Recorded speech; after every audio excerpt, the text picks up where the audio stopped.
Come on, demons. Come on, demons.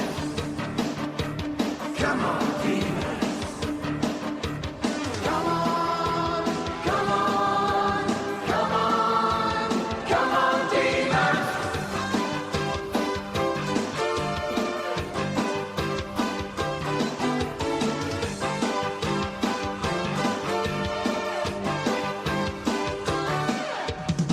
I've got this feeling. Good evening, Demon fans, and welcome back to the Demonland podcast. My name is Andy, and it's been a nerve-wracking week for me and many other Demon fans in anticipation of our upcoming preliminary final against the Cats.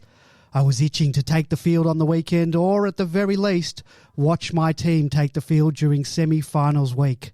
Instead, the week off just made me all the more anxious for this coming game as we attempt to skin the Cats for the third time this season for our chance to earn a grand final berth for only the second time this century, or for the first time, depending on when you believe the century started.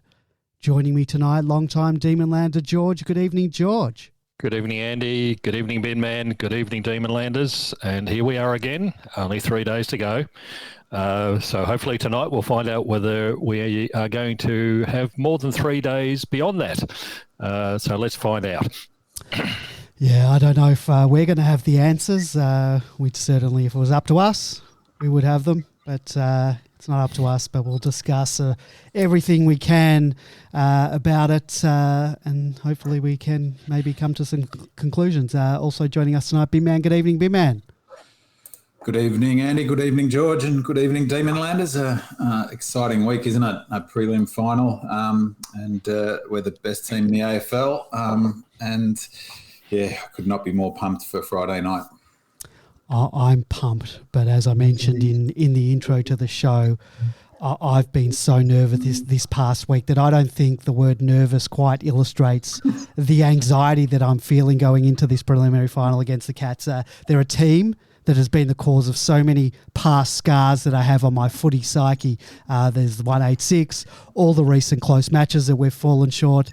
Just the word Cardinia Park sends shivers down my spine. And then there's, my MFCSS, the Melbourne Football Club supporter syndrome, that veil of negativity that haunts many Demon fans throughout the last 50 years plus. The MFCSS is a bit of an impediment for me, and it effectively clouds all the positivity that I should have after everything that I've seen on the field in 2021. I wish I had the confidence of a fresh off a three-peat Hawthorn fan going into this match, but unfortunately all I see is doom and gloom, and yes, that is a problem. I'm working on it. But I do have periods where I can envision us in a grand final, heck, even winning one. But then the MFCSS blows in, fogging my mind like a dark cloud or a dark shroud, and well, you know where it goes from there with me. So from a personal perspective, how are you guys feeling in the lead up to the match, George? I'm a little bit different to Andy, obviously. I don't have the same problems. I think to help Andy out, he's got to realise that the only teams that we've lost to this year are bottom 3 or 4 sides, and there are none of those left in the 2 weeks remaining. So you should be a little bit more confident about that for a start. That doesn't help me. It makes it worse. Okay, all right. Okay, we'll try something more serious then. I feel the same as before, simply because we are the best side in the competition at the moment. We finished top of the ladder. In a way, the final is ours to lose. But just as equally, you've got to remember that certainly this year it's not like 2000, and it's not like the Hawthorn three-peat years where they were far and beyond the best team in the competition, bar none. At least this year, the competition is there for the top 4 sides. It's close. There's not going to be much difference between the 2 sides, and I think it's important to remember to talking about the emotions around this. Chris Scott, in his interview on AFL 360, said the real danger with and the real pity about something like losing a preliminary final is that you're looking at another 12 months of hard work and expectations and everything that goes into it just to give yourself another chance. And I think that's critical. That's what the players need to realise. Goodwin has said all during the season, we've got a finals winning game plan for the side, and we've been implementing that, and we're starting to see the results of it. But just as equally, he said how hard it is just to get to this point. So you can understand the emotional side of it and the anxiety that people have around it. But we should be very proud of where we've got so far. But the question is now, can we get that just that little bit further and beyond? Big man, how are you feeling?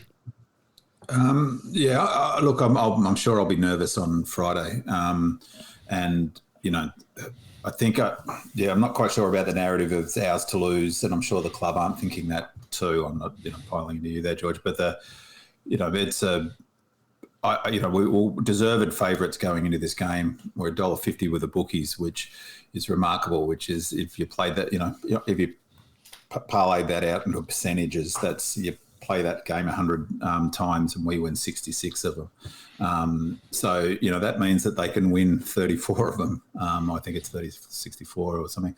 So they can win 34 of them. So so there's definitely it's not a lay down misère, and there's we're coming up against a really strong team.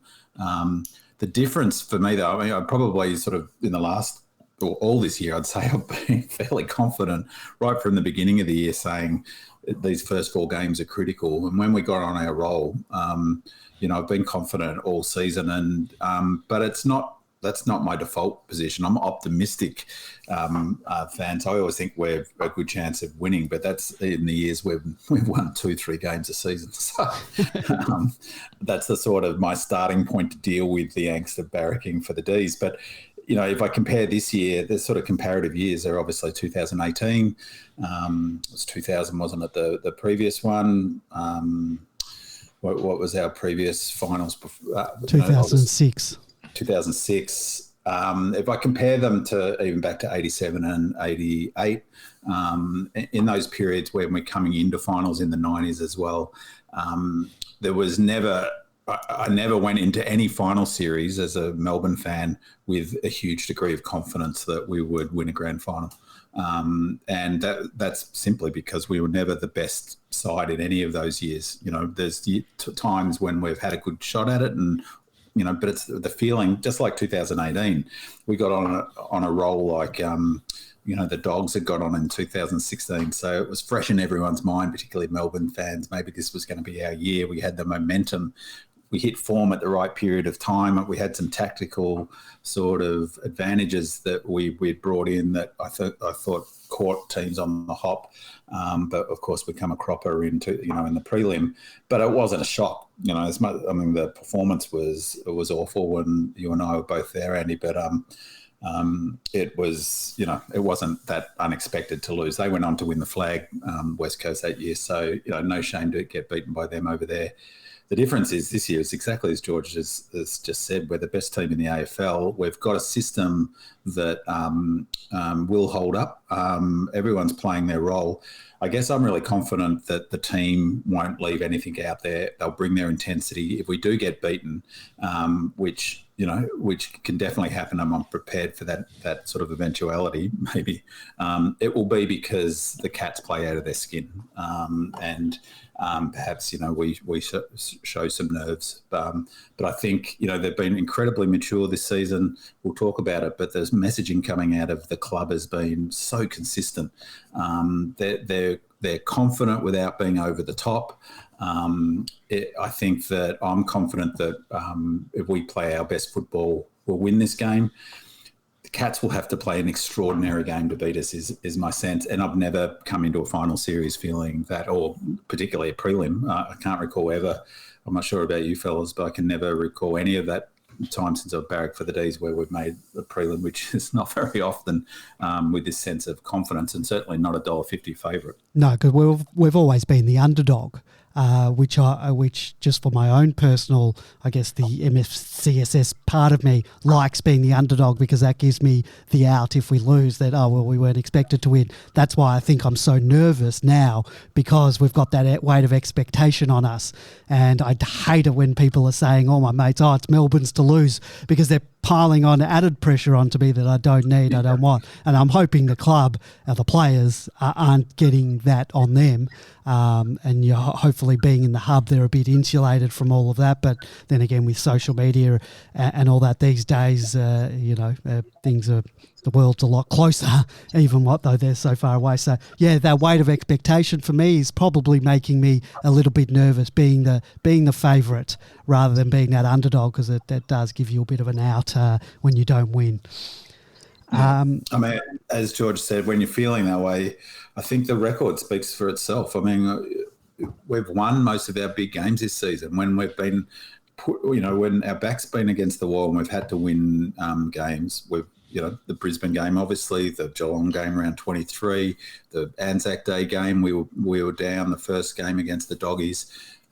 When we've had big games, we've stepped up. So they've handled the pressure. I think this team is in great sort of mental sort of space in terms of their preparation. So, I think that's a good thing to sort of hang our hat on. And of course, it's, all that said, on Friday I'll be beside myself. It's going to be a long wait, isn't it, to 7:30, whatever it is, to that game start, 7:50. It certainly is. If you'd like to join us tonight, you can do that a couple of ways. You can give us a call, 03 9016 3666. That's 03 9016 3666. Or you can Skype us, Demonland31. You can also join us in the chat room. Head over to demonland.com/podcast. You can chat, you can make a comment. We might read it out or ask us a question. How are you feeling, guys, about not being able to attend the games? I finally cancelled my airfare and accommodation that I'd booked to Perth about 5 weeks ago in some crazy false hope in between lockdown 5 and 6 when I sort of saw where the wind was blowing and there may not be finals in Victoria. I thought, well, I will try to get into West Australia. Anyway, not happening. I'm now resigned to the fact that I can't be there, whether it be for this preliminary final or possibly a grand final. Have you guys made peace with that? How does not being able to potentially see a premiership? And I know I'm getting ahead of myself, but that is an option that's out there that we could miss. How does that sort of sit with you? From my perspective, I mean, I think it's obviously far from ideal, and but I've come to terms with it, I think, as I flagged a couple of weeks ago. And I mean, one thing that's helped for me is that the COVID cases have kept on going up. So, it's not even on the horizon at the moment going to the footy. And so in some respects, seeing 44,000 people last week for the game at Optus Oval between the Giants and the Cats, and in the knowledge that there's going to be a sellout for the prelim for us on Friday night, and if we do make it through to the grand final, obviously for the grand final as well, in a way, I think that's fantastic.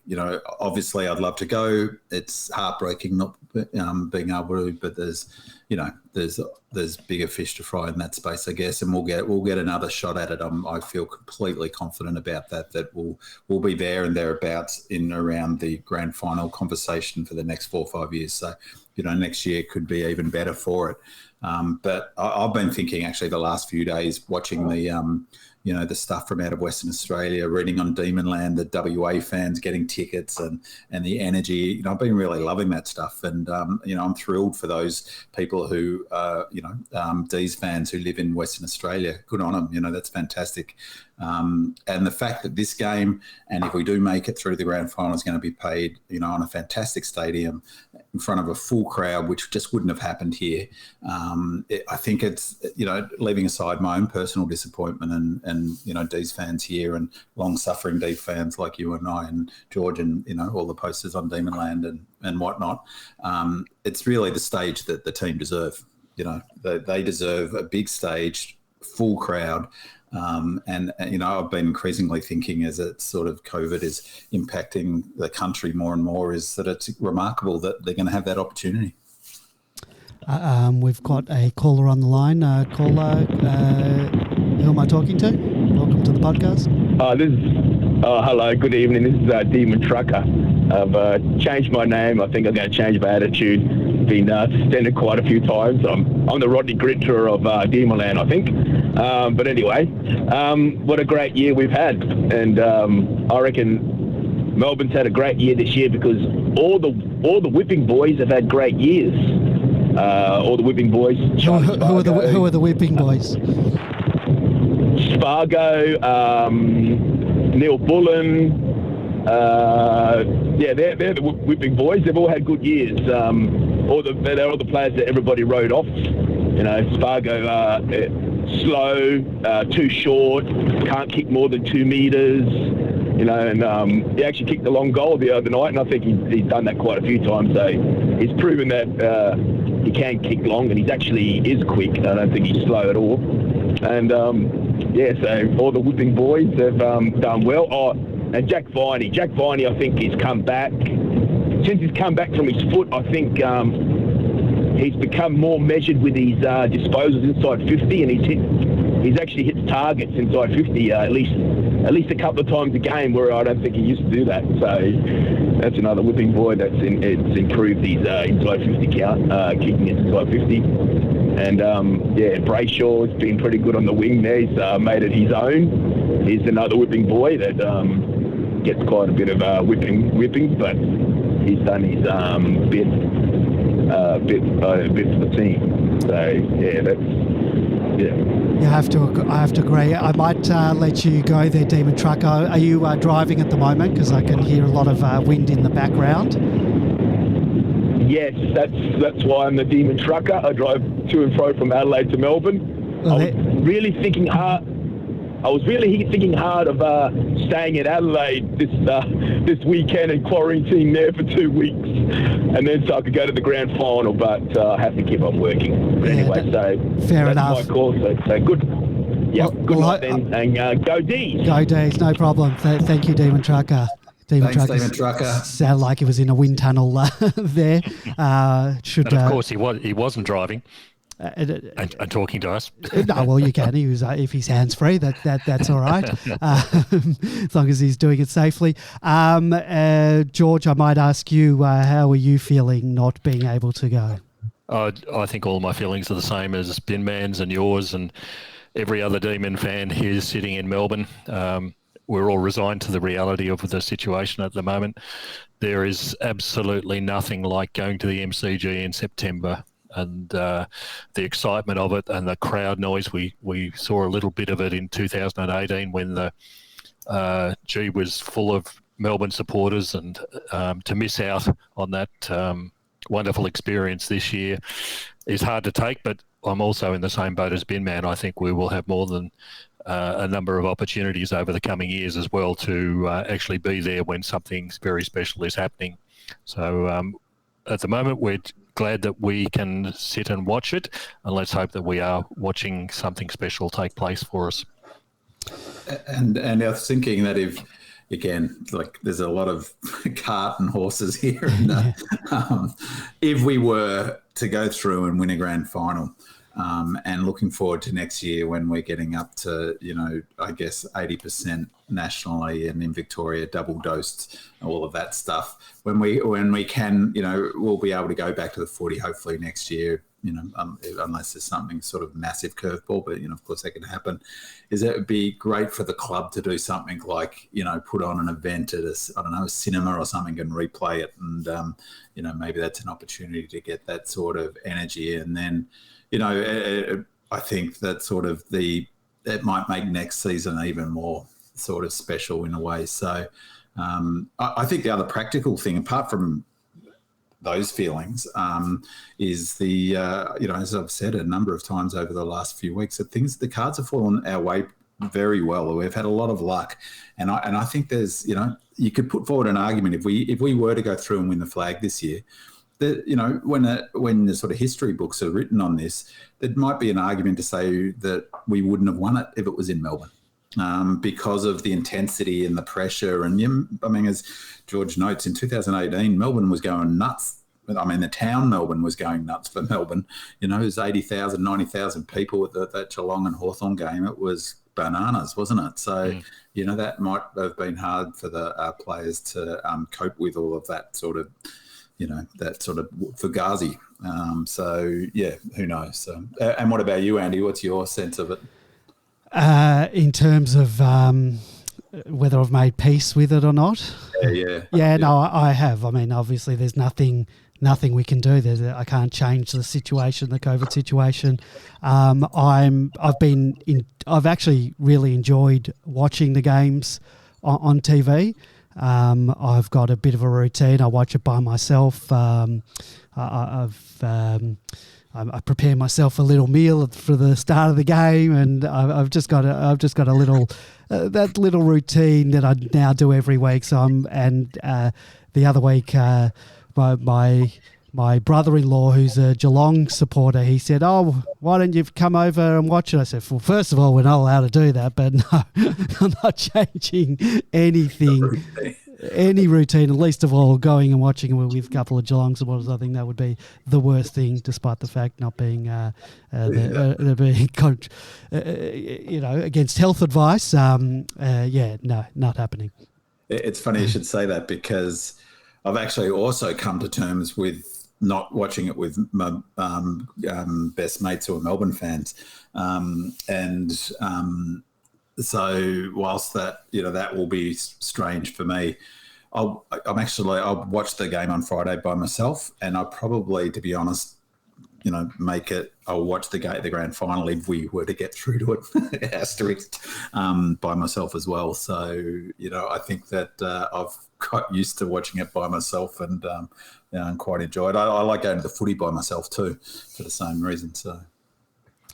Yeah, so look, it's the way it is, and that's the way it is. What can I can't change it. And yeah, I agree with what you said. Hopefully, that look, there's a lot of water to go under a bridge. But if we do happen to take out the whole thing, then I'd love for the club to do something for the supporters once we can do something in a safe way, and once things open up. In the chat room, let me just go back to the chat room. D. Old Fart said the club are doing a fantastic job engaging fans and keeping them involved in the lead up. And that segues perfectly into the next thing that we wanted to talk about, because I reckon he's right. The club has been very good in providing a snapshot of the team whilst they're in their Western Australian hub. We're getting good insight and good vision into the hub setup, the hub life of the players, their training, etc. What have you guys gleaned from what you've seen on social media and through the website, George? I think it's been fantastic what the club's been doing. It has just enabled those supporters back here in Melbourne to have some connection in the lead up to this game, and I'm sure if we're successful, they'll be doing even more next week. But it has been fantastic listening to the preparation and even those short clips about the training with the Bulls. I think that's been fantastic to watch. I think the hub life will actually, again, as Binman said, we've had just those little bits of luck and things like that. We've been in the hub already for this week. At the end of this game, if we're successful, we come out of hub. Whereas the other team, whoever it is, Dogs or Port, they've got another week inside hub before they appear at the grand final. So our guys will be able to go out and do what they want. They'll actually be able to go to training facilities at their whim. Whereas the opposition team won't be able to. They'll have to be bused to a facility or bus back or something like that, whereas we can do what we want. So again, just those little pluses here and there. Will it make all that difference? I don't know, but it does. It is nice to have that little bit of luck, and it shows the preparation that the club put into selecting where they wanted to come post the first finals game. You know, there was the option of going up to Brisbane or Gold Coast or something like that, or even to Port Adelaide. But get it over to Perth and play is what we needed to do, and I think it's going to pay off. I've been critical in the past about the club's comms in terms of, I guess, engagement for fans, but credit where it's due, that they've been brilliant, for the last few months, but they've really ramped it up in the last couple of weeks based in Perth, which obviously must have its serious challenges given, they're in a much smaller space than I'd thought, because I Googled the resort. It's got a beautiful big golf course and, it's quite a big sort of facility. But what I didn't realise until I heard one of the players talk about it is that they're actually fenced off and they can't play on the golf course. And so they've got the pool, and you will have heard them talk about Goody doing 500 laps or something of the car park, because that's how small it is. So I think that I listened to one of the many videos that's been terrific, but Christian Salem interviewed, and it was asked about how it is with the other players, and he was quite phlegmatic. It's like, I think he said something like it was it can be a bit overwhelming or something like that. So I reckon he's getting a bit jack of, so I think they are pretty on top of each other. Maxie was saying much the same thing on RSN this morning. And so, you're spot on, George. If we win this week, they can do what they want. They're just like Perth residents after that, which means that they'll be able to get out and, go train. They've been training on West Perth's home ground, but they'll be able to go train wherever. I think they've also been training in Eagles facility, so they must have been bused there. But I think the club's done great with the videos. There's been some really interesting ones, actually. The short clip of them training was really interesting. There's a short clip of the last Friday's sort of team or match that they played, 2 20-minute quarters, which was really interesting. I thought, they've made players and coaches and really available. So there's heaps of content. There was a really interesting media conference with Jack Viney today, Gorney, of course. They did a thing for the junior members with a Zoom. 150 kids come on and ask questions of the players. So, I think they're doing some really terrific things, and they're really trying to work hard, from what I gather, to engage with the Western Australian potential fans. A thing where Melbourne, you can represent a Melbourne fan by getting a badge with their name on it. Yeah, so they're going to have all the members' names on a badge that as people are walking into the ground. I'm not sure whereabouts this is going to be located, but you'll be able to pull up, pick off the wall a name. And I was thinking of maybe putting something on Twitter or Facebook saying that if anyone finds my name on there, and I'll give them my first name, and they can, if they find an Andrew up there and get it to me, and it's my last name as well, I'll make a donation or buy their membership next year, because I'd love to have my name on a Demons badge. And they're giving scarves away for that. So they're really, I think they've done it really cleverly, and giving away chips. It's like, I think they did that in Adelaide as well. So, that, I think that shows, one, their commitment. And if you hear the players talk, they constantly reference the Melbourne fans. So I think and the fact that it's a mutual journey. So I think, one, that's really, it seems really genuine. So it doesn't seem forced. Two, it's smart by the club. So it really tells me, that they've got their stuff together. And to be honest, it suggests to me that sort of, Pert's really on the ball and doing good work, because that's the sort of leadership that starts at the top. Yeah, that would be coming from him, I would say. And we've actually signed up, I think, about 500 extra members since the 31st of July. I suspect a lot of those have been people taking up grand final guarantees over in Western Australia, so they can get the priorities and in the ticketing. Well, and that's no small thing, is it, George? No, because the grand final guarantee is quite an expensive membership, isn't it? It's 500 plus, so yeah. Right. Yeah. So that's, how many did you say? 500? $250,000? No. Well, then they might not all be guaranteed grand final ones. Yeah. But. Yeah, we've certainly put up about 500 members since the end of July. Yeah, that's fantastic. That's really and George, do you know if, or Andy, do you know if what's the deal is with the crowd? Like, it's our home game, presumably the prelim. Yeah, but I don't think in don't finals you don't get the majority. I Right, think that it's goes to the AFL. an even distribution. But I'm basing this on nothing, but I'm pretty sure that a lot of West Coast and Dockers fans, or the West Australian crowd, I reckon they'll get on the D train.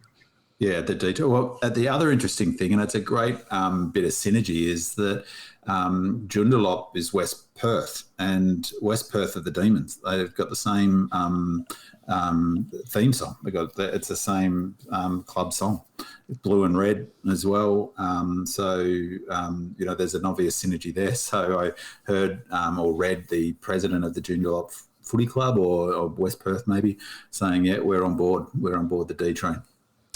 What we need to know, Andy, is whether all those West Coast supporters and Fremantle supporters will be booing at the right time. Well, it's funny because I noticed in the early on in the Geelong GWS game, there seemed to be a lot of booing for both, like against both teams. So I was like, oh my God, the West Coast supporters they want to get their booing out of the way.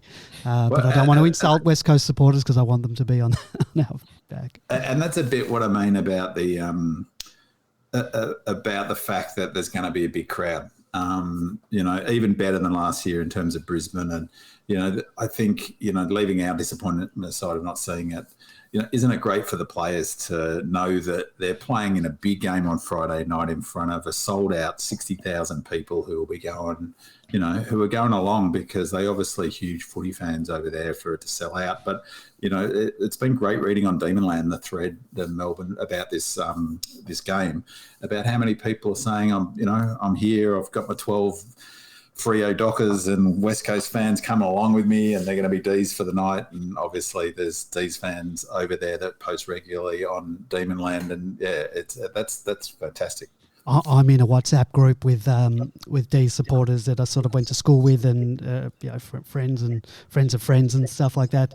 One of them is from Melbourne but now based in Perth, and a Dees supporter. So he's going to the footy this week, and he's got 8 people going with him that aren't Dees supporters but are all on the D train. So it's fantastic to hear stories like that. Demonland this week, we've had so many new people sign up who all have IP addresses based in Perth. So I don't know if they're Demon supporters looking for tickets or West Coast / Dockers supporters trying to look for tickets or not. But get on board. More the merrier. And if you are a D supporter from Perth and you're just getting on this week, stay on Demonland and chat with other D supporters. Don't just come on for tickets. And the club, wasn't it great, the club putting out an email to members to say, feel free to share your barcodes. And what's the deal with guaranteed grand final tickets? Because I believe you can't share that. Does anyone know? Well, I think they were talking specifically. Well, they were talking about the prelim, but we'll find out this week. Yeah, I guess, yeah. With Gibroni in the chat rooms, I'm not jealous at all. We'll be travelling from Adelaide, leaving Thursday, and can't wait. Go Gibroni, that's fantastic. So it's you people with driving. I wonder if he's driving. That's fair. He'll get there. But, maybe he'll be in the cabin with Demon Trucker. All these people with freedoms rubbing at our noses in it. Yeah. What? Just on the crowd, I was watching the interview with Stephen May earlier on in the week, and we talked about people like Bowie and Rivers, and who haven't played in finals before and in their first season and all that sort of thing, and Jackson. But Stephen May, that was his first final last week, and to be able to play in front of 60,000 people, that must be a great experience, not just for these young blokes, but even someone like Stephen after 11 years in the system. And particularly because that's why he came to the club, for exactly this experience to play in finals and regularly. And it's terrific. He's going to have that opportunity. Let's move on. Before we go into previewing our upcoming match and our opponents, what did you guys make of the semi-finals from this past weekend? I thought that they were diametrically opposed in terms of spectacle for me. the Geelong GWS game was a bit of a snooze fest marred by some poor skills. It got a little bit exciting early in the last when it looked like maybe GWS would get a run on over the ageing Cats, but that was short-lived. And then on the other end of the spectrum, there was the excitement of the Bulldogs-Lions game that had me on the edge of my seat. And despite me not having a dog in the fight, pardon that bad pun, my heart was pounding in the last few minutes, but that could have been because of my outrage at the unfairness of the adjudication of games involving the Bulldogs, which invariably seemed to lean heavily towards the Bulldogs, who have an almost 90-plus free kicks this year, which is 100 more free kicks this year than the Demons. What did you guys think of the semis? Did the results go as expected and or the way you wanted them to go, George? I think the Geelong GWS game went as expected simply because GWS are missing half their side. Yeah. And particularly, mainly, they didn't have any forward line whatsoever. No Toby Green, no Finlayson there, so you got to keep going. Hogan on the on the night before the game. Yeah, so I think that was a fait accompli, which I think played into Geelong's game style as well. You know that GWS weren't able to run it fast and hard like they and use their skills. That suited Geelong pretty well. Brisbane Bulldogs, it was a disappointing game for me in one aspect, in that there was a lot of errors in that game and a lot of opportunities from both sides that just weren't taken. And I think you'll find, whether Bulldogs or whether Brisbane got through to the next round, I don't think they'll go very far against Port. They just, neither side has the potency to be able to overcome Port.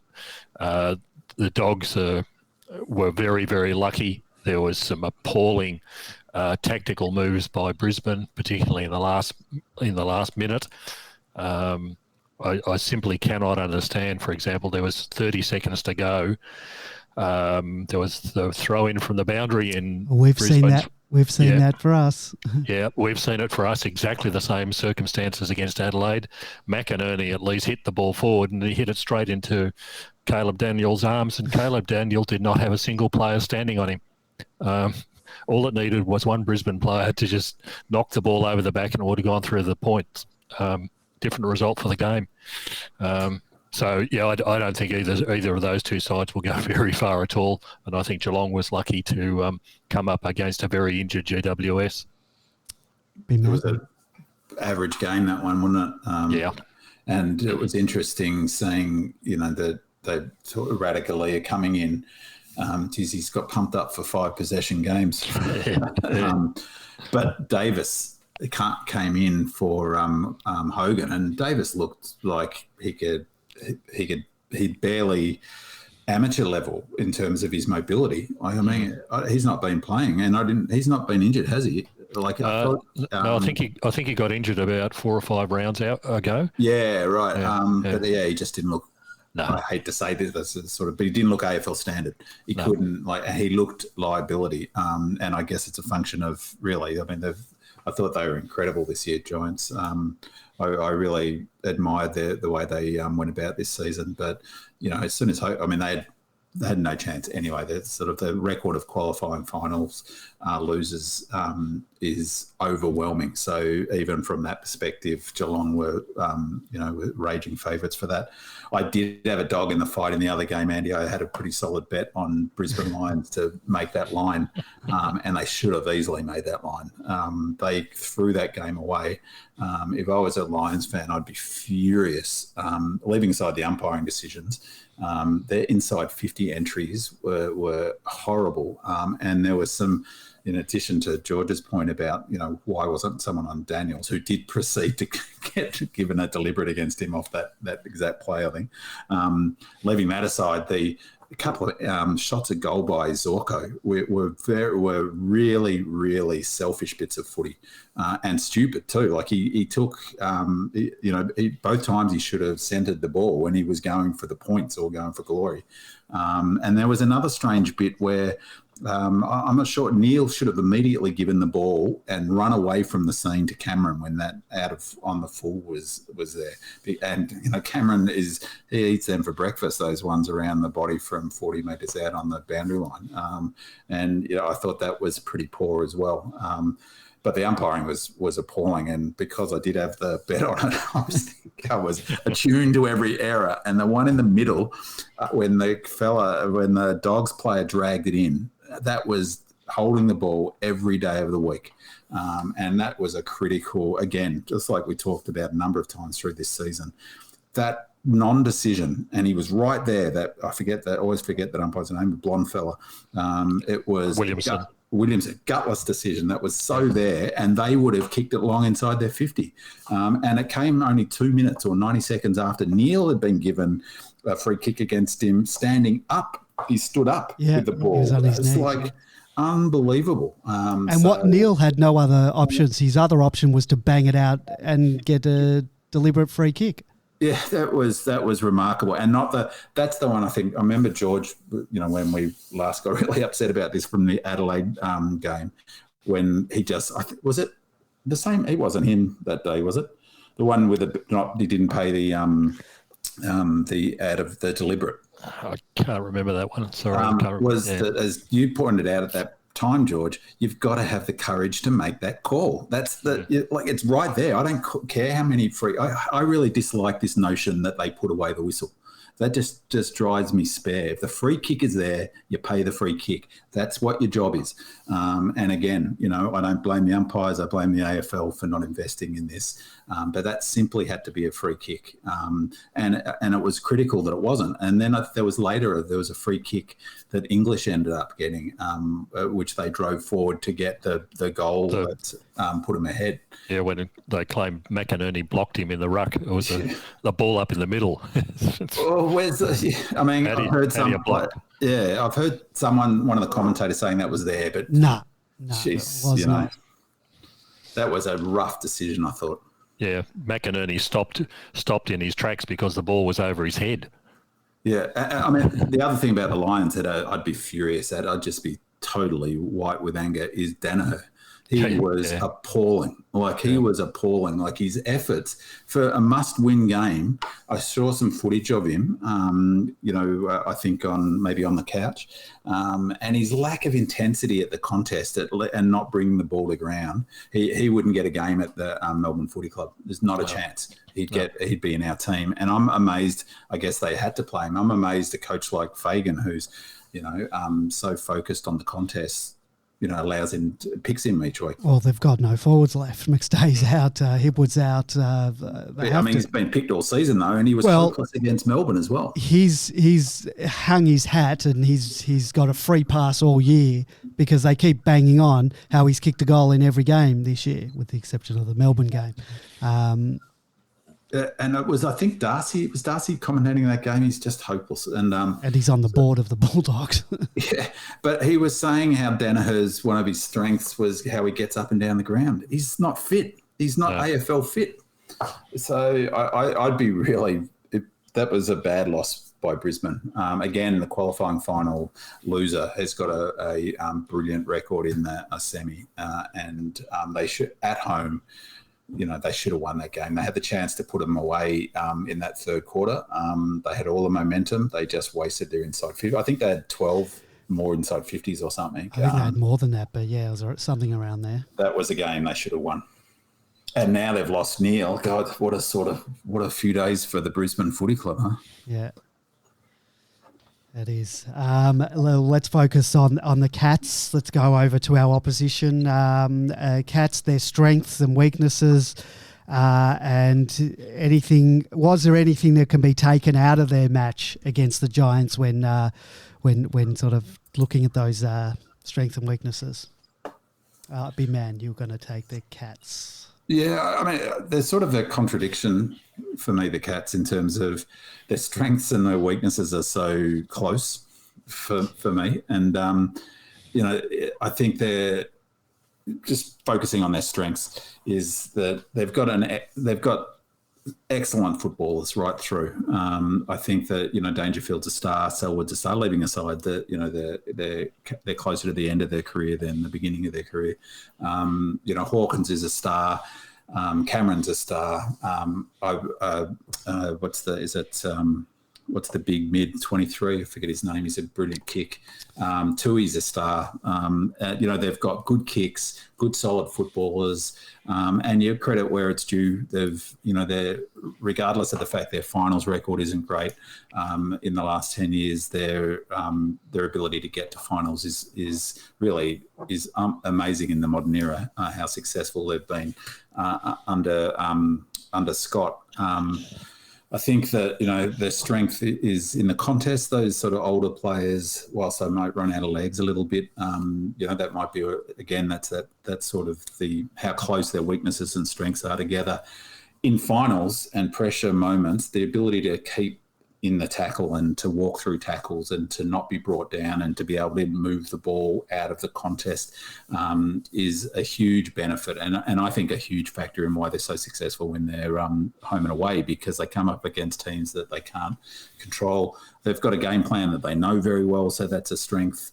So I think their experience. So I think they're certainly the most experienced of the 4 teams left in the finals. They've got 11 players or something who have played more than 10 finals, I think, something like that. They've got a lot of pluses. The ace in the pack, I guess, their 2 major strengths are their forward line. Hawkins is arguably the best, probably, forward in the AFL, probably not arguably. Most would agree with that. Cameron's an out-and-out star. So that's a huge tick for them in terms of a strength. I think the other strength they have is they're a really good contest. I'm not sure their post-clearance numbers, but I've got a feeling they're really high.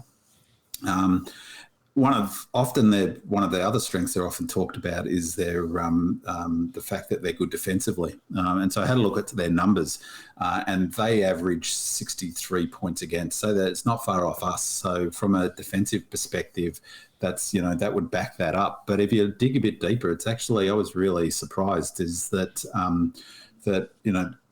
part of that, well, one of the factors for that is that because they control the ball so much, because they keep possession of it, that means all of their games are lower scores. So that's a big factor in their ability to keep sides to low scores, is the fact that they've got the footy a fair chunk of the time. So I think 53% as opposed to sort of AFL average of around 49%, they maintain possession, which is huge, really. So I think that's a big factor. The thing that really surprised me was that they're last on the AFL for turnover marks, and they're always lauded for their ability to mark in their back half, and that's with Stewart in the side. Well, I was going to say that take Stewart out of there, and that takes Stewart out of there. So I was gobsmacked when I read that, because that really sort of suggests that their defence.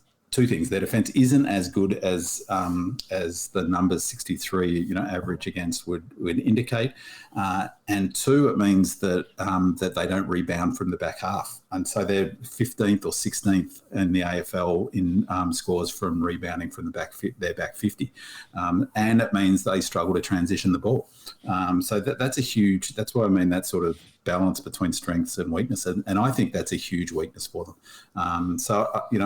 I think for them, they've got a catch-22, because they're sort of, what do? Their strength from their perspective is they control the ball movement and keep possession, but that plays into our hands on 2 fronts. One, by playing slow, it allows us to set up our defensive zone, and we've got the best defensive zone in the AFL. And that, they're not marking the ball as much as I thought. They're not transitioning it from the back half. That slow movement makes it even harder for them to transition it. So it's also, I think, as we've talked about, it's a major weakness in high intense finals, as we've shown in that. I rewatched the last quarter just before the show, and that pressure that we bring on that player makes it really hard for them to move it. So there was one play in that last quarter where they chipped it around in the back half, and we ended up pushing them deeper and deeper, and Smith ended up having to kick it from about 20 metres from their goal went out on the boundary line on the wing, and then we brought it back in and we kicked a goal. So that's a real weakness. So for me, for them to beat us, they've sort of got to play fast, but and they get their goals out of those clearances like they did in round 23. So that's the blueprint almost. Move it quick, get it into their forward line before we can set up our zone. And so, as much as possible, create one-on-ones, get your gun forwards in a one-on-one position. That's their chance of beating us, I reckon. But the sort of catch-22 that I was referring to is that by doing so, we're our most dangerous when there's speed on the ball. So we want it fast. If they play fast and we get our turnover game going, we move it super quick up the ground way before they can set up their own zone. So they can't set up their zone, we get through it, and that's our most sort of potent way we score. So they play fast, it plays into our hands. They play slow, it plays into our hands. So, it feels to me, sort of the analogy I put on Demonland was average soccer teams that come up against really good teams. The way to go is to keep control of the ball, suck the time out of the clock and go for a 0-0 draw, basically. And so, what do? Do they do that, try to make it a low scoring game that, that they win in a tight one and hope that our nerves get the better of us? Or do they try to take us on and move it quicker? They did in the Giants game. They definitely tried to move the ball quicker. Tui was definitely kicking it, running, carrying more. They were definitely trying to get it going a bit quicker. But, it's funny, if they pick Radaglia again, that's a really big forward line. And so, that issue of them rebounding, who's going to win their ground ball gets? Parfitt's out, injured, Close is in there. He's a good player and they've got good mids, but who's going to get those ground balls? And they're a relatively slow team. So it'd be interesting to see if they do try to play quicker, and they definitely did against the Giants. They're looking to run and carry more often, in particular Tui.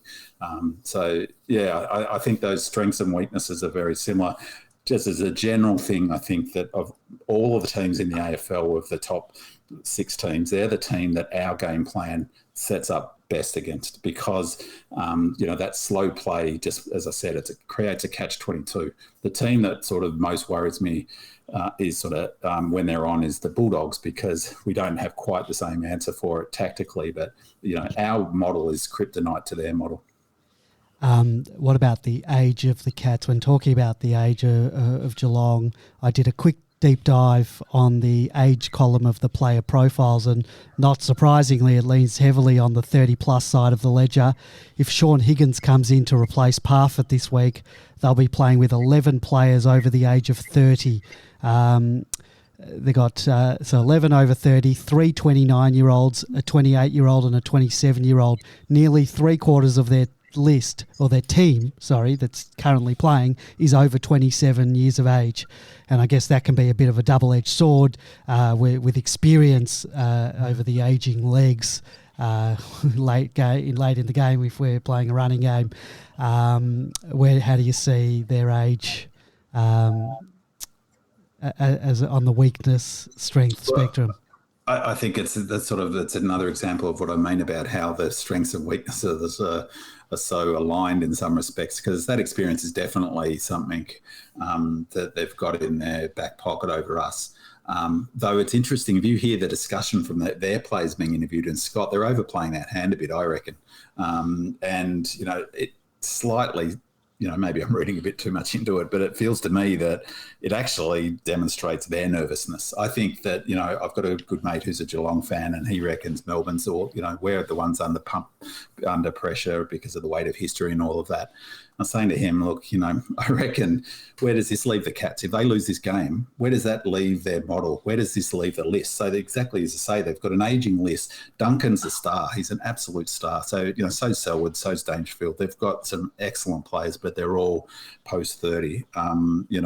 It's both a strength and it's a weakness in the sense that, on the big, open ground of the Optus, what's it going to mean? They're not running out games. The GWS were, as we talked about, were woeful, but there was about a 5-minute period there. I thought they were going to, if they got a couple more goals, I thought Cats were starting to look a bit sort of tired. And as I said, I watched that round 23 last quarter again, just earlier tonight, and they weren't even looking to score. they were just holding it up, and that's so again, it's, I think, for me, it's a weakness come finals, and our energy and our intensity is partly because we've got such young players, and I think it's a strength for us and a weakness for them, to be honest.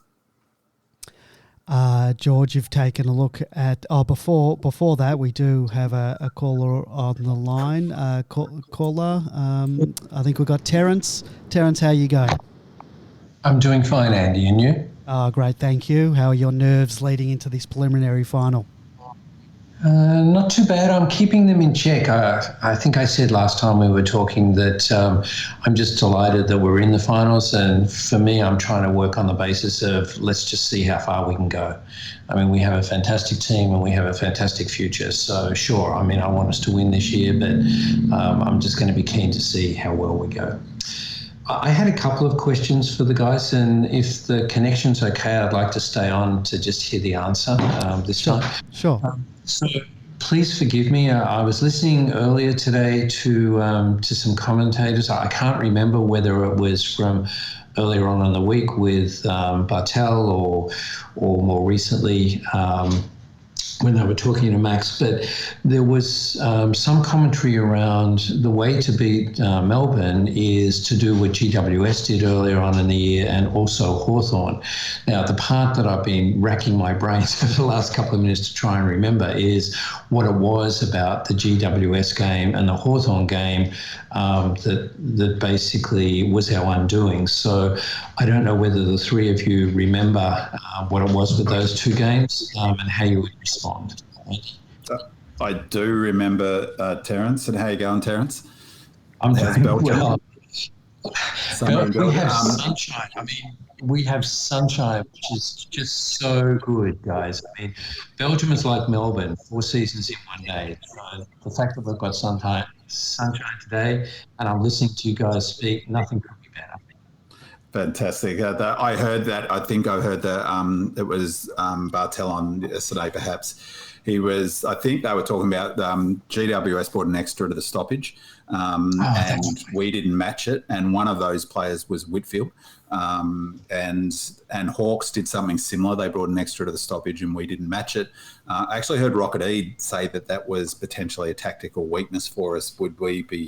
Do we have a plan B, which I thought was really curious, given how successful we've been with our plan A. And he mentioned the same thing, is that, what did we do if Geelong bring us extras to the stoppage, which they have been doing against us.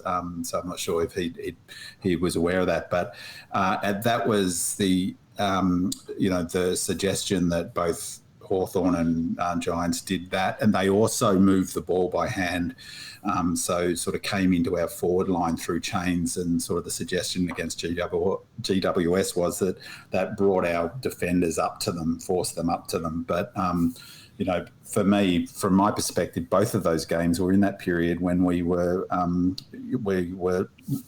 loading up on training. I mean, we talked about it at length at that time. Right. And for me, that was a bigger factor than what anything tactical either of those teams did. But that was the idea. They beat us at the stoppage, and they got us on the outside with Whitfield, and the Hawks similarly. And from memory, Hawks were sort of lauded a little bit for bringing the ball in scrappy to our forward line and negating the strength of Lever into their forward line, and negating sort of our intercept marking, and which, to be honest, was talked about as a tactic that could be used to beat us, but no one has successfully done that, employed it since. So. And the other thing I think is I don't think Geelong can employ those tactics against us. I don't think they've got the type of players in their forward line that were available to GWS at the time in particular, but also Hawthorn, the outsiders that they had on the pack. Geelong are just missing those players to be, and they'll have to change their tactics, which I don't think they're capable of doing. Yeah, thank you, George. I mean, both those comments are really helpful to just put it into context. And then the other one was with Selwood. Okay, so Selwood and Dangerfield to some degree, but I mean, given potentially it's their last opportunity, whether someone like Selwood's willing to sacrifice his game to basically take Clary out of it. I know people like Gary Lyons say, "Gee, Clary's just you just can't." I'm sorry, I'm losing my words, but you just can't run with him in the same way, or tag him. That's the word. You just can't tag him. But I could imagine someone like Selwood being the kind of person that he is, that he could create some problems for us. Do you guys see any real issues? I realise there's not much else other than Selwood and Dangerfield, but taking one of our guys out. George? I don't think Selwood's capable of that anymore.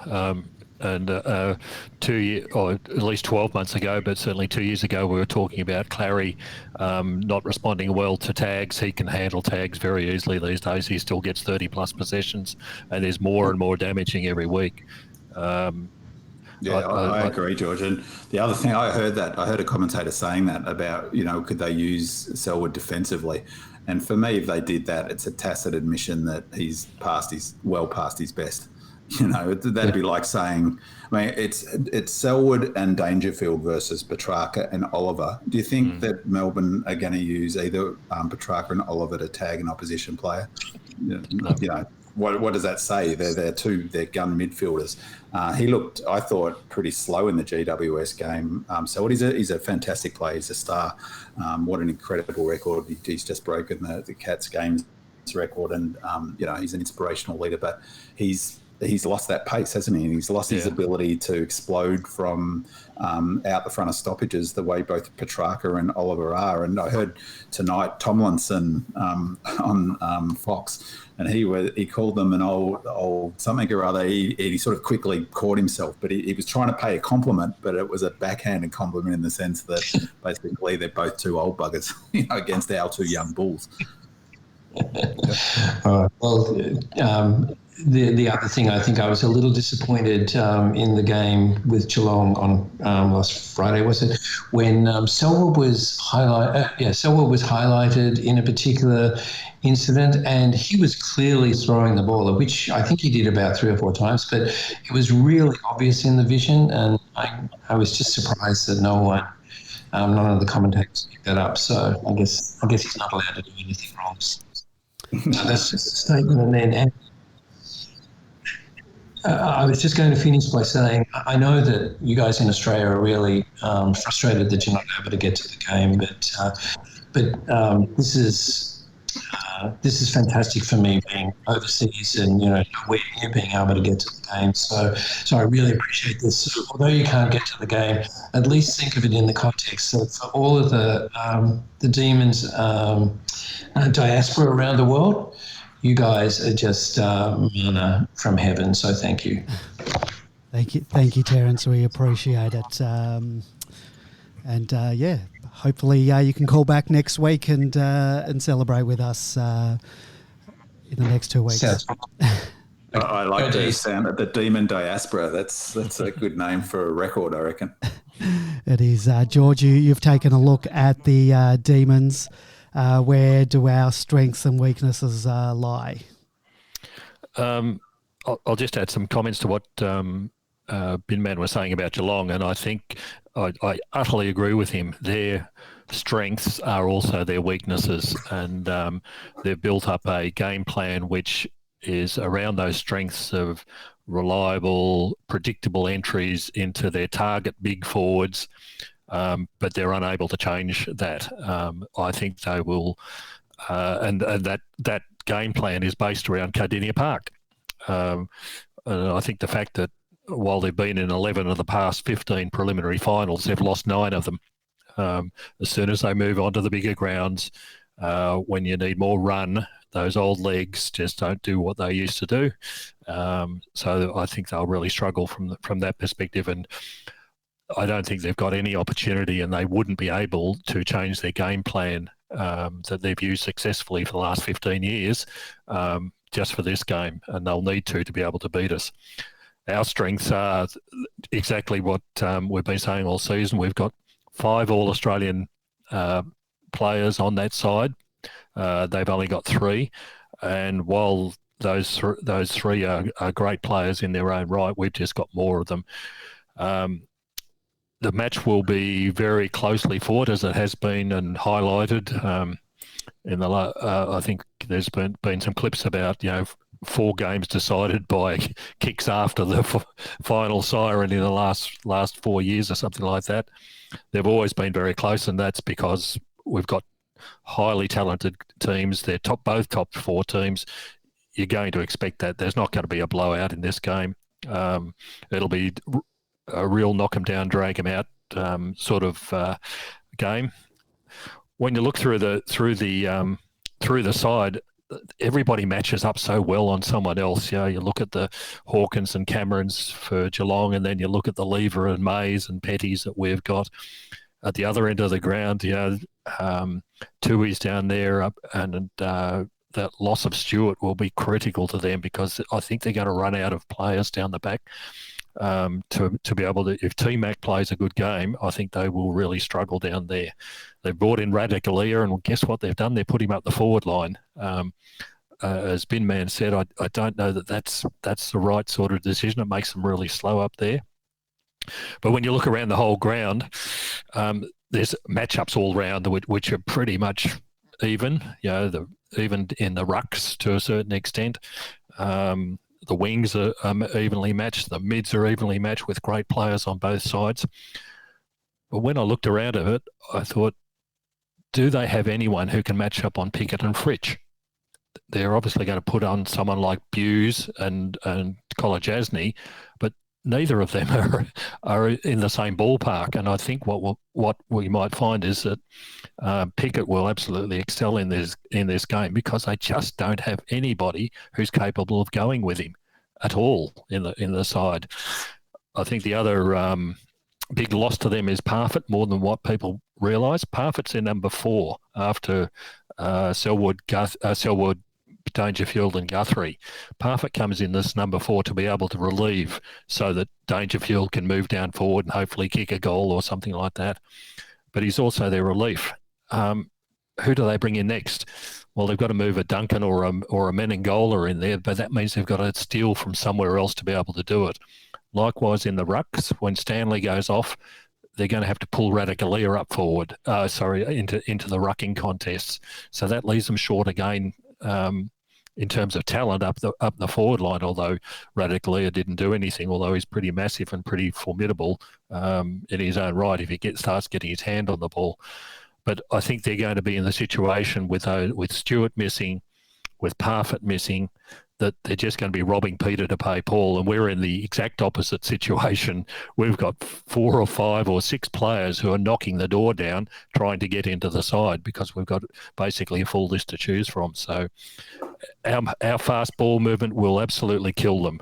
If we adopt that play on tactic, if we adopt that high pressure game, pressure on the ball carrier. Tui got,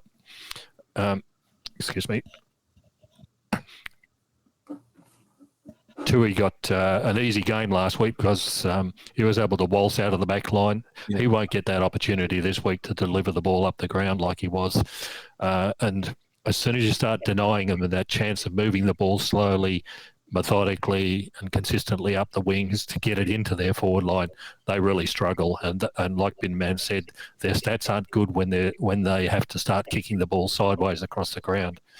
The other thing that I think will be a big factor, we'll talk about it later on, is actually the size of the ground. I've got some numbers on that, but we'll talk about that a bit further on. Just picking up a couple of your points there, George. The one with Radicalea was the player I was thinking of. Big body, uses the ball well generally. Parfitt is a massive out for them, a huge out. And in fact, on the back of losing O'Connor, 2 of their younger players is huge because sort of weight, Duncan comes in for O'Connor.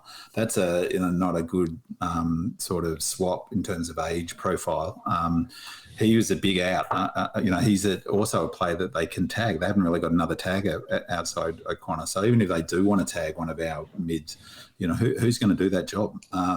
Maybe they'd sacrifice Guthrie, but without that's the problem of them losing Parfitt, because Parfitt's our Viney. He's the defensive mid who tackles hard, gets the hard ball, gets it out to the outside players, to the danger fields and to Selwoods. I mean, so the both of them also good inside players too. But do you know what I mean? He's there, you know, very much like the way even a Liberatore plays, but he's also a good ball user. So, and you know, if Dalhouse seemingly is on the outer, they're not really keen. That wouldn't seem on. Is it Cockatoo? Is it the blonde fellow? What's his Nokia Cockatoo? Yeah, yeah, he's likely potentially to come in, but that's, you know, that's really just indicative of exactly what you're saying, George, about their lack of small. You know, what's going to happen without doubt? Who's going to pick up the ball? A ground ball gets with Radicalier up there with 4 talls. You know, they're going to struggle to keep it trapped in there, and therefore struggle to stop us waltzing it out of the defensive thing. So I think that's a huge out, and it's a really good point you make about Tui, because Tui was terrific against the Giants, but just like he played a similar role to how Lions use Rich. And just as, you know, we put time into Rich and basically made him really, you know, we took him out of the game, and he's not great defensively. Rich will do the same to Tui. I mean, I really rate Tui, but we won't let him run out of the front of contests and run 20 metres and then release the ball, will we? And the other thing that we won't allow that GWS did is how often did they, even with Geelong's slow ball movement, they were able to engineer one-on-ones against us, against the Giants. We won't allow that. Our zone will mean that there'll be 2-on-1. We won't allow those marks.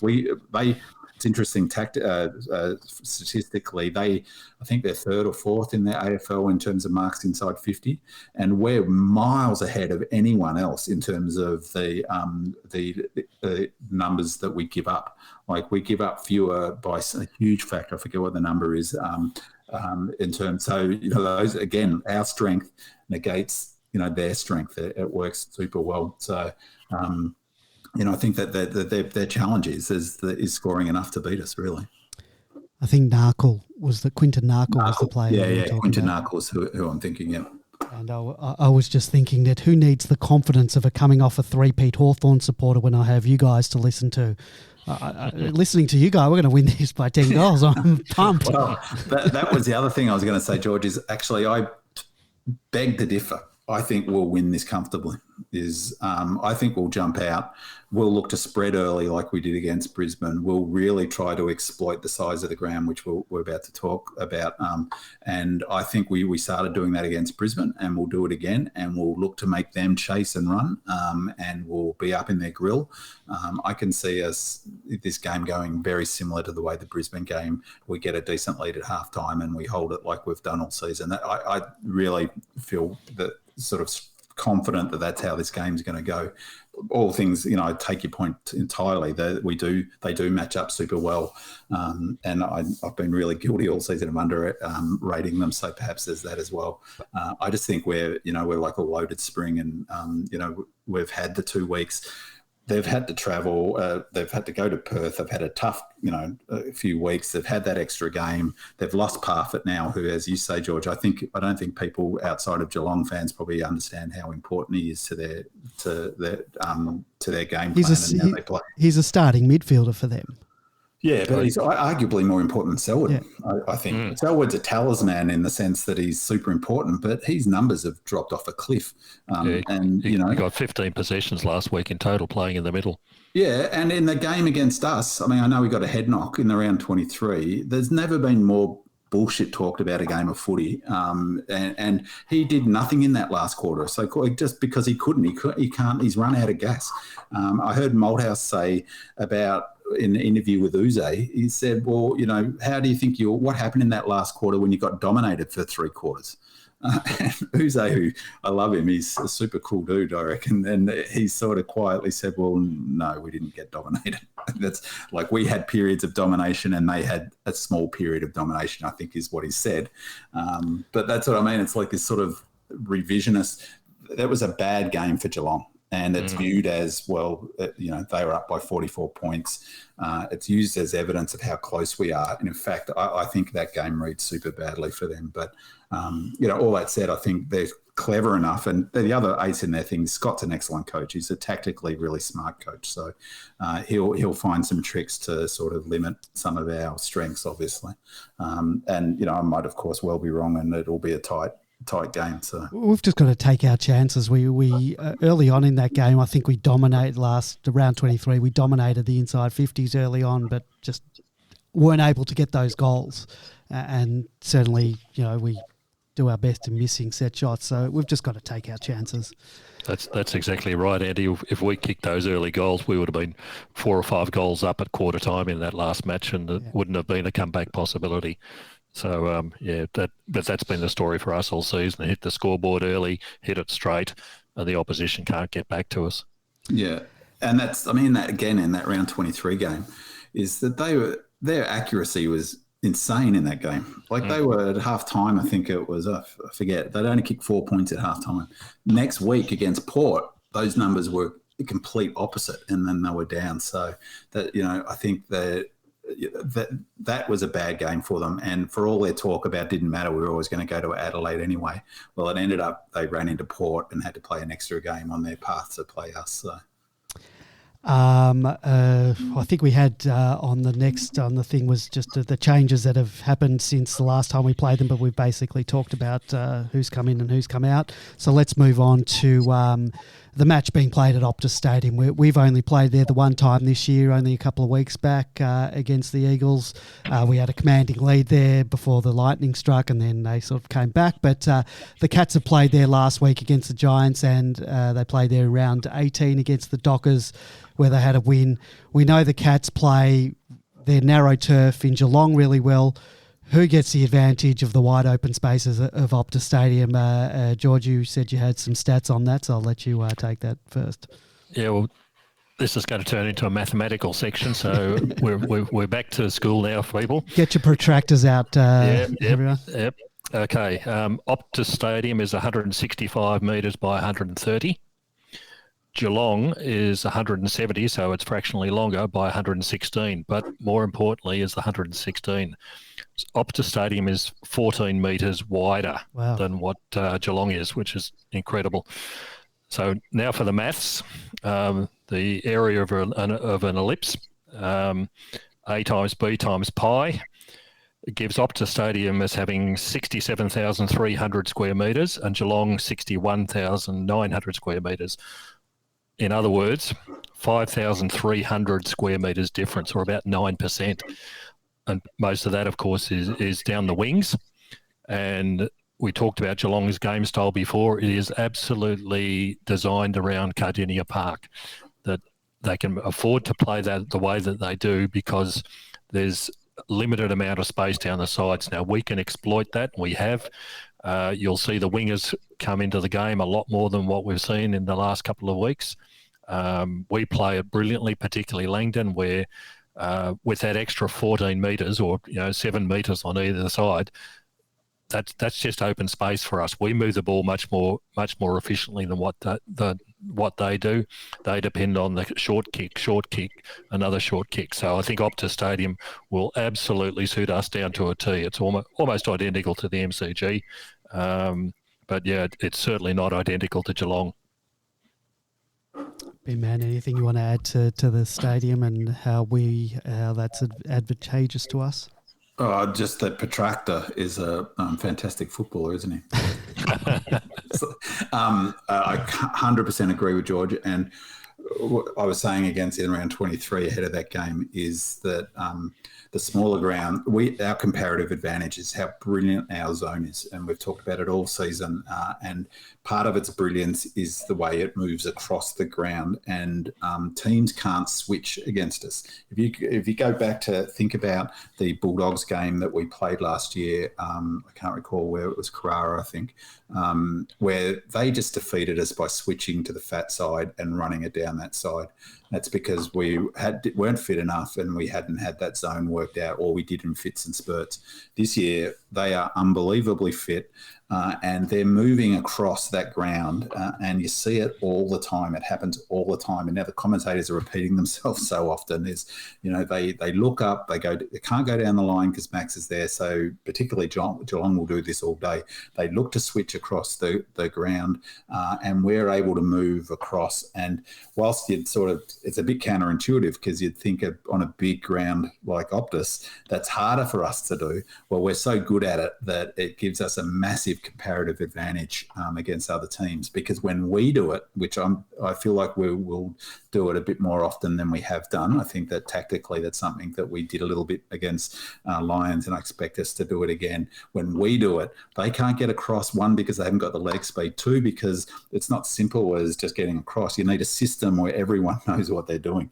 And so we will get, on offensively, we'll be able to move the ball more easily than Geelong, but defensively, you would see at the G, teams at the G, despite all the space, can't move it. So I 100% agree with George that it'll suit us, not them. Their wins notwithstanding against Freo, they smashed Freo, but I just think it's the other thing is that we've been there. We've been training on it.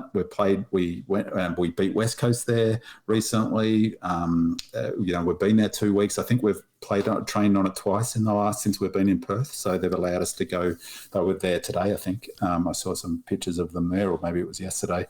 There's some Western Australian boys in the team. So I think it's a perfect round for us. What's the weather forecast for the day? It's shower or two, partly cloudy, the chance of morning fog, but the... we're playing at night. Playing at night, yes. Afternoon over there. Afternoon, 5:50 or whatever. 0 to 1 mil, so not much rain. Shower or two. So no lightning to disrupt the matches. No thunderstorms.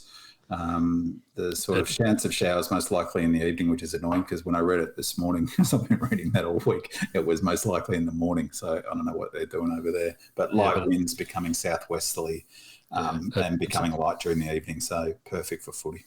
Yeah, it's only 0 to 1 millimetre at the very, very worst, and but it's going to be perfect conditions for football. Yeah. So there was been a lot said in the last few days about the demons of 2018 and our own demons, particularly at that ground from that preliminary final. Having a look at the two teams, the 2018 team and the 2021 team, they're vastly different outfits. Coming out of the 2018 side, Oscar McDonald, Sam Frost, Neville Jetta, Jordan Lewis, Michael Hibbard, who still could be a chance to play, Mitch Hannon, Nathan Jones, Melksham, Vandenberg, Tyson and Wiedemann. Into the team, May, Lever, Bowie, Petty, Langdon, Pickett, Fritsch, Brown, Rivers, Tom Sparrow, Luke Jackson, and then add guys like James Jordan and Jaden Hunt potentially to come in. You can't compare the two teams, and as we were talking pre-show, you can't compare the style of play that we play now to what we were playing back then. The only player from that list, Andy, that I would have who would make our team now is Oscar McDonald. So,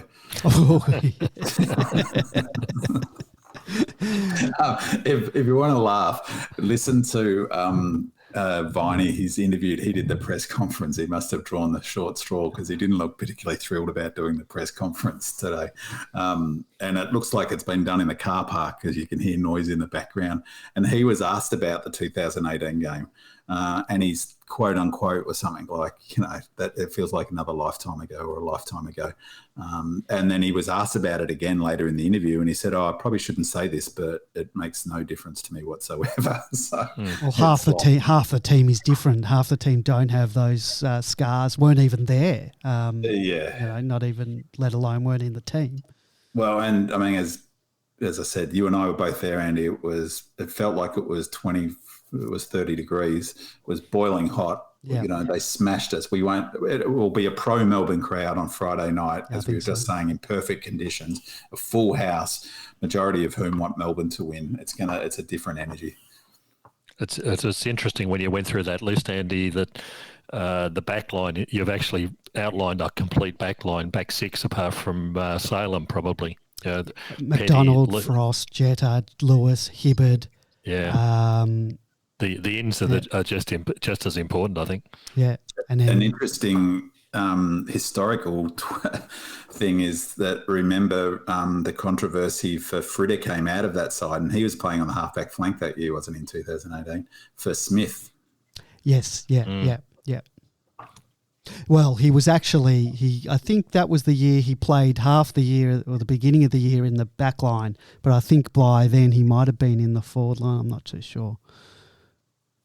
I can't remember. No, actually, that was the next year he came into he started playing forward line, because I remember when I was talking with Grapeviney, we made a point of once he'd come back into the team, how many marks he was taking in the forward line and why wasn't he there. Well, it was more indicative of our weaknesses down back. So George is right about, I mean, they've gone all out to remodel the defence and partly to build this system. It's, as George has sort of said all season, it's not just the back six.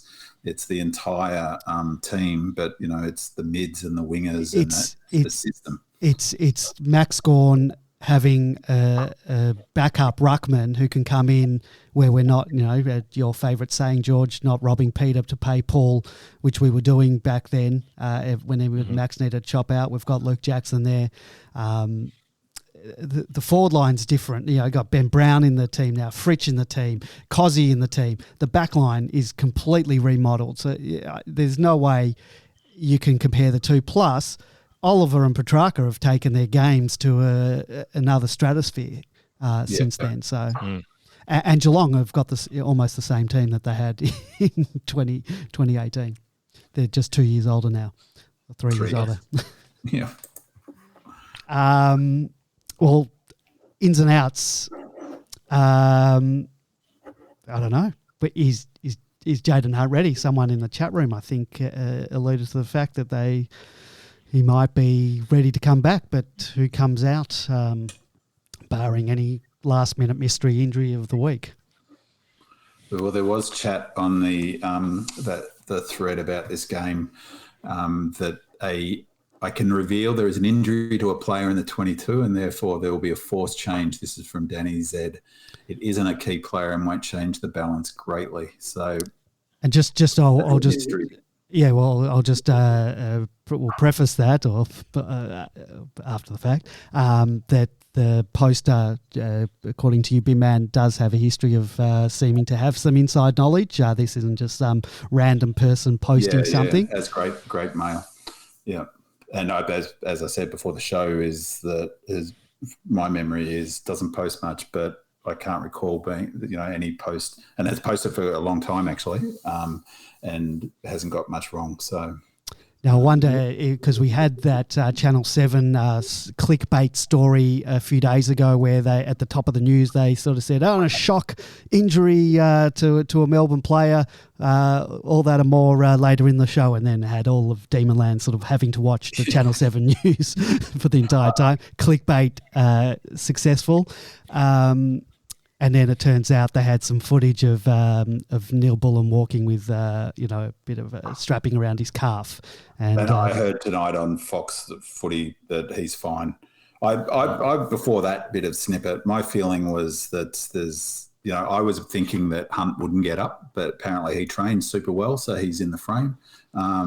My thought was that they'll go in unchanged because, I mean, clearly if they go in with Radigalia, that's 4 talls. You need a Smith, don't you? Yeah. But the other option is Radigalia is a big, strong player. I don't know that you can bring in a Hunt or even a Smith against him. And I was wondering whether Hibbert would be a more likely option. Yeah, I just don't. I reckon he's he's lost his leg speed, and it's a bit like Selwood. Yeah, but Radicalia hasn't got any. No, but they won't. They'll just zone off him. That's the thing. That's the risk. They bring in Radicalia and they'll run off him all day. So I think that they'll put a lever on him or a petty on him, and Smith will go to Rowan. Why would they? And that's what they did last time. They had Smith on Rowan. My feeling is that they'll like his pace and they want, he's in our best 22, I reckon. So I wonder whether it's Bowie for Hunt or something like that, because, and so I'm convinced Smith will stay in the team because, and maybe come out for the grand final if we were to win this week. But, even without Radicalia, he came in and took Rowan, but he also took Cameron during that game, was on Dangerfield at different times, Smith I'm talking about. So he gives them really good flexibility with his athleticism and with his speed. Even if he ends up getting on Radicalia, he'll just run off him. So I think he stays.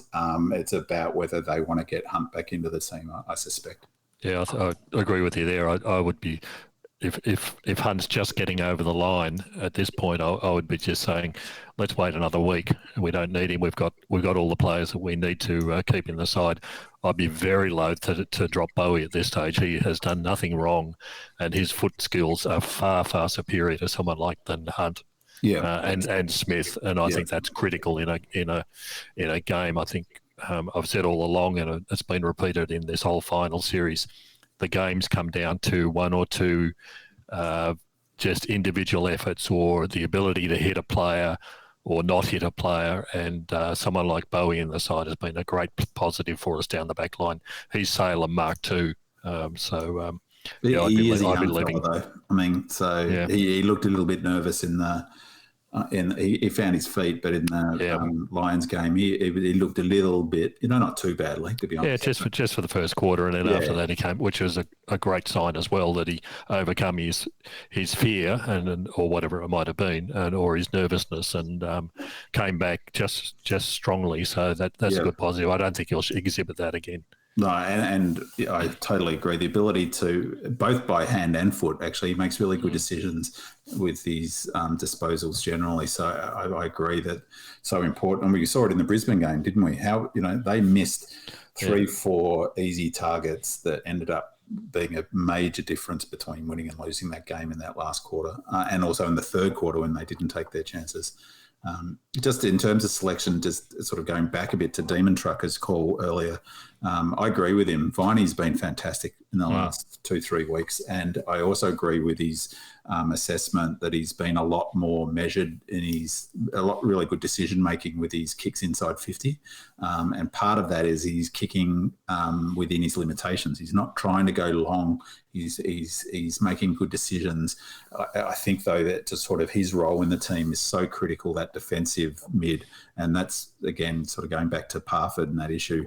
That's a huge out for them because that's the role he plays and he tackles to hurt. That's the other thing for Viney. I think it really frees up Track and Oliver to be able to get ahead of the ball and be more aggressive with Viney also in there. Yeah, I'll hark back to what I noted in that previous game against Geelong. In that 2 minute and 40-second period where they kicked 4 goals, Viney came off the ground for a rest. And as soon as he came back on, we got the clearances out of the centre. He is absolutely critical to stopping that Selwood Dangerfield free flow out of the middle that enables them to get that ball into the forward line. So I think that's one thing we do need to keep an eye on is actually the rotations, but their loss of Parford is absolutely critical. And I think their loss of O'Connor is just as equally critical. They just haven't got anyone next in line to be able to replace them. Yeah, that's right. That's exactly like Narkle. They've shown they don't want to pick him. And so what do? Like, they're going to have to, aren't they? Or I don't know whether they're going to have to, but I don't know their list well enough to think who's their, the alternative. Let's move on to Andy's premiership predictor. My ladder predictors were total busts, failures, say what you will. there are now only 4 possible combinations that can occur based on the games this weekend. And given my past prediction history, I don't think I should be the one making any predictions. I can tell you who I would prefer to play, and obviously I'd prefer the Demons to win on Friday night. And I think I would prefer to play Port. You guys might disagree. I think you think, B-Man, you think the Bulldogs. For me, the Bulldogs midfield still worries me, and I don't know why it is that I prefer Port, because I think that the Bulldogs forward line isn't as worrisome for the Dees with Bruce out, and I don't necessarily rate their back line either. However, there's something about the Bulldogs, their midfield in particular, and the 3 extra umpires in yellow that concern me. And I don't know why I don't rate or don't fear Port. I don't. Certainly, they're a different prospect at home, but on a neutral venue, I think they lose some of their venom.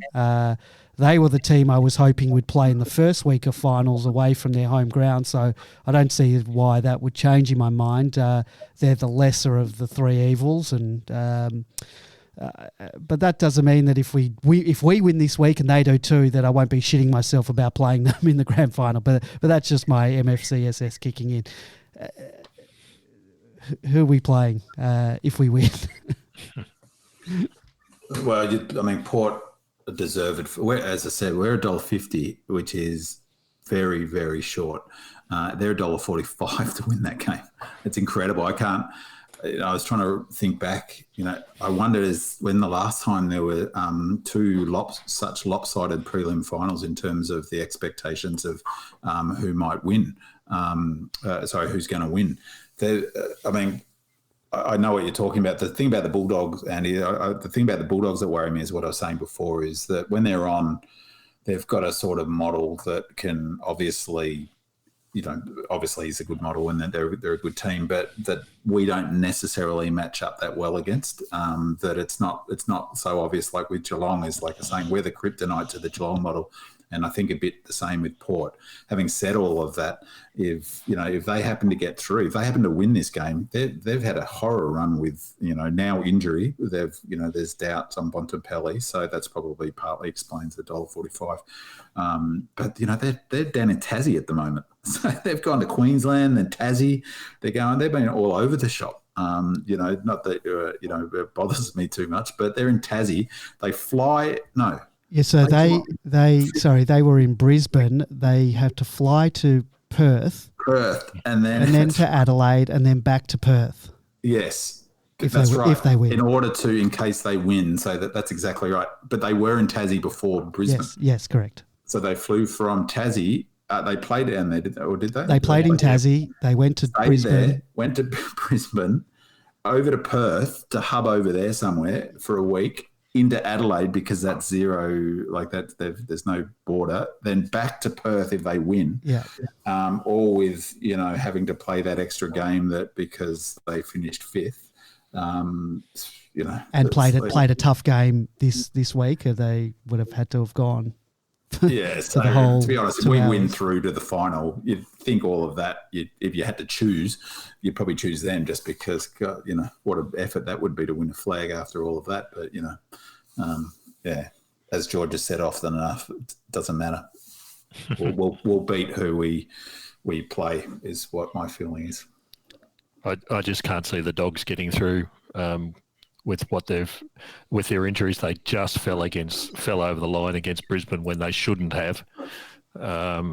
Port are playing at home, all the travel that the Dogs have had to do. Bontempelli, I suspect, has been carrying an injury for a number of weeks, not just what's happened to him this round, and certainly the loss of Bruce up forward means that they're really lacking any true forward targets. They depend on the people like Bailey Smith and those moving the ball up the ground into the forward line. I don't think they're going to get that opportunity against Port. They've got solid defenders. I don't think they've got a counter for Dixon, although Dixon's hot and cold. But we'll just take whoever comes up against us. I'd be worried about the Dogs if they were at their best, but they're not. No. Like Ben Mann said, I think we match up well against Port and the style of play that they play, and I think Port Adelaide's game style is something from about 3 or 4 years ago rather than the way that we play today. It'll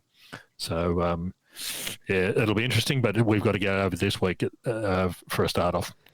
An interesting point of difference for us, and it's really interesting when you think about the Dogs and the way Beveridge, his philosophy around the ruck. He's someone who's never really been a huge fan of the ruck from a tactical perspective, but it's really become their Achilles heel, hasn't it? Like they just, for a team that was, generating 60-70% of their scoring was coming from clearances for the first 3 quarters of the season. They can't buy clearance at the moment. And that's because they've got English, and who's the other young fellow in the ruck that they're using? I think his name's Young, isn't it? Yeah, so the young fella. I mean, and when I say comparative advantage, is one of the interesting things about that round 23 game when I watched it again was Stanley actually had a really good game up until that last quarter. And when Max went to work and you had him waxing with Jackson, suddenly, it was a whole different kettle of fish. And I wonder whether that was part of the thinking about bringing Radaglia back in, is that they need to give a decent chop out to Stanley. To Stanley. So Blizzard. Blitzarves. The hurdler, the 400-metre runner, can remain as a defender, because otherwise you pull him out of the defence. Without Stewart, who's your tall defender? The other thing actually interesting, just going back to that round 23 game, is Henderson looked all at sea at different times against Brown. So, I think defensively they've got some struggles. So, yeah, I think the Dogs, it's a huge weakness for them, and the Port Rucks, I think, will get a hold of them. Is there anything else we're going to talk about? There was an interesting post, and Binman being a betting man, I think we need to talk about it. Sergeant Schultz, in one of the posts during the week, wanted to find out how we can get the following same game multi. Danger to shirt front a Melbourne player and not get reported. Selwood to accidentally target Clary's head and get away with it, and Hawkins to magically send May off with a head injury. How do you do that, Bin Man? I can set a marker for that. It'd be pretty short, though. I think if you threw in, you'd want to throw in Selwood throw the ball 15 times during the match and not get pinged for it. And you'd probably, I'm happy to give Sergeant Schultz $5 for that.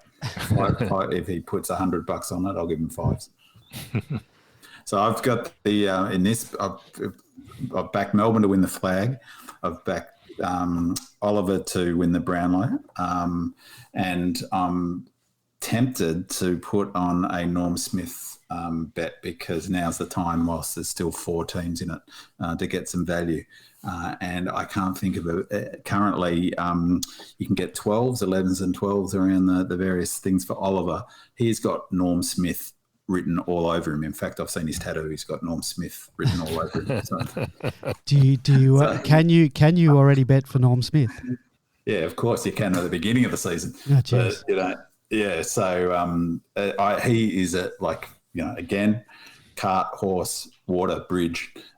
If we make it through to a grand final, he is exactly the sort of player who wins a Norm Smith, because that's voted on by ex-players, and I think sometimes a footy commentator who sit up and watch the game, and unlike the umpires in the Brownlow who just see the mids in front of them, he's the sort of player they all go, "Oh right, he's a footballer." You were talking about Brownlow. When actually is the Brownlow medal? Is that Monday night next week? Or I don't know, because they got the week. Who knows? There's the week off. Certainly during that week. Well, there's now a week off. That's right. It's a bye, isn't it? Yeah. So obviously, we're not getting ahead of ourselves. But if we do win, how do you see that week off? Sort of spoke about it a bit last week, but now that we've had a week off, you play, then another week off. I don't think it's much of a problem to us with this chap called Burgess that we've got running the show. Yeah. They're very well aware of the loadings that's required or the unloadings that's required. I think we'll see, as a few of the players have said in the stuff that's been coming from the club during the week, we're well prepared, we're fit, we're ready, we're uninjured. As you said, George, we'll have options of where we want to stay. We'll be able to stay wherever. They can go to Kalgoorlie if they want to go to, if we happen to win this week. So, they'll be out. Unlike, say, the Dog, I think Port Adelaide fly in for the grand final. If the Dogs win it, they have to come across and find somewhere to stay. Presumably they'll stay because Geelong are hubbing in another hotel set up somewhere else in Perth.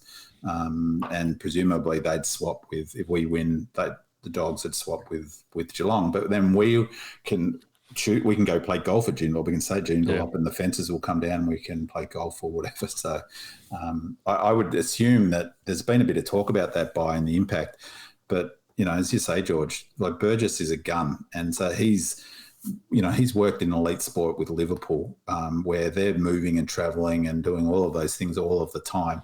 Better to be able to have a full fit list of players and engineer and get, they did apparently a full training match on the Friday with 2 20-minute quarters, which was pretty intense. And then the loading to simulate a match day experience to get that week right and get their loads, but also get their rhythm of the week right.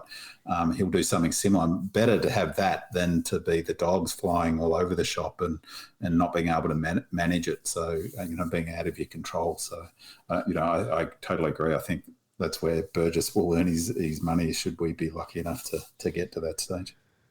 I really hope someone's taking notes about everything that he does, considering when he's not going to be around at the Dees next year. Well, hopefully. The final thing for me, Andy, was in terms of these last 4 games or these last 2 games, it's pretty remarkable. It's the teams that were for all of the up and down of this year and all of the sort of discussion about the unfairness and it's not an equitable, which I agree with. At the end of the day, the 4 best teams are playing in the prelim.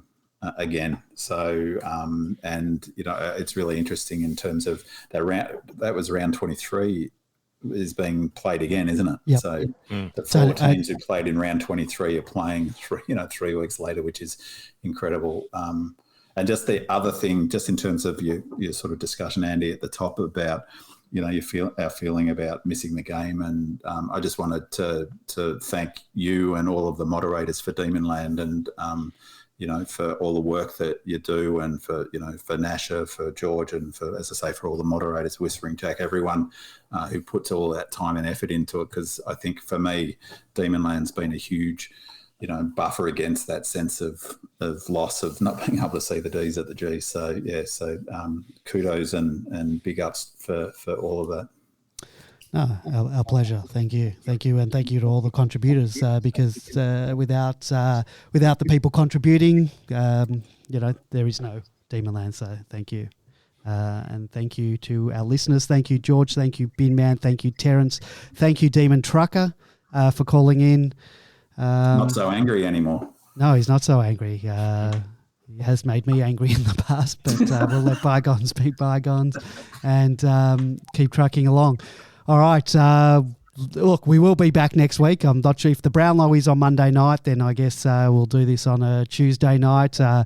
Win or lose, don't like the losses, but if we lose, we've got to front up and discuss it. But hopefully we win and have an exciting couple of weeks ahead of us.